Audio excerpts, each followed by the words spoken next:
Ça, c'est recyclable, c'est du plastique. Laine de verre, ça ne l'est pas. Donc du coup, ça part en taux d'enfouissement.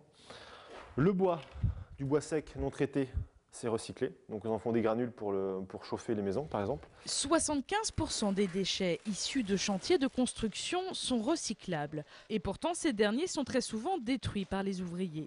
Or, les pratiques de brûlis sont désormais interdites par la loi.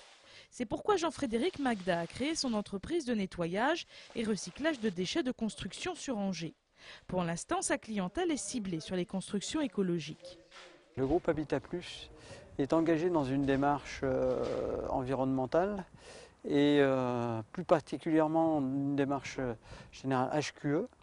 Et à ce titre, la gestion des déchets est une des composantes. Quand un chantier est plus ou moins propre, c'est un gage de qualité vis-à-vis de la clientèle. Ainsi, dans les maisons dites bioclimatiques, il est de bon ton de recycler ces déchets de construction plutôt que de les détruire. Après avoir nettoyé le chantier, Jean-Frédéric évacue les déchets. Il les emmènera par la suite en déchetterie. Les 3/4 seront recyclés.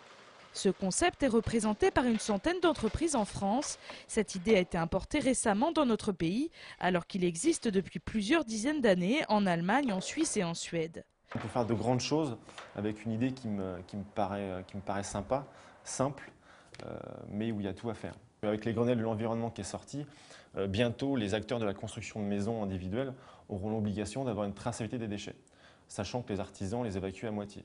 Sachant que pour un artisan ça coûte cher une déchetterie, il n'a pas le temps de le faire trier et de le faire recycler.